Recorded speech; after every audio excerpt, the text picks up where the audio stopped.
Donald Trump চিনতে শিখে গেছে, সেই জিনিসটা আমরা চিনতে শিখি।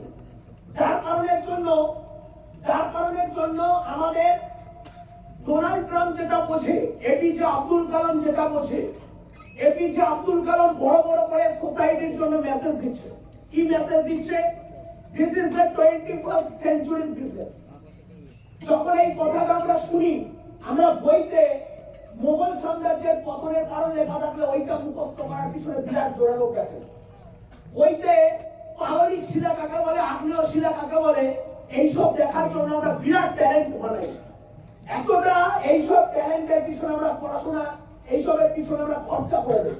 কিন্তু কেউ আমরা এই পড়াশোনাগুলোর পিছনে, যেগুলোর পিছনে আমাদের খরচা করতে হয় না, একবারও কেউ এই ডিগ্রিগুলো নিয়ে আমরা ভাবিও না, একবারও কেউ ভাবি না।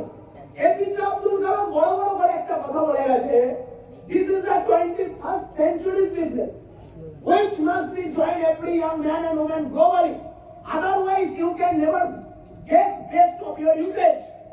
এই যে কথাটা বলছে, এই কথাটা যদি আমি কমন সেন্সে বুঝতে না পারি, তাহলে নেটওয়ার্ক মার্কেটিং বা স্মার্ট ভ্যালুটা করতে করতে আমি যখনই দুটো ইনভাইটিং করবো, নো খাবো, তখন আমার মনে হবে এই বিজনেসটা আমার জন্য টাফ।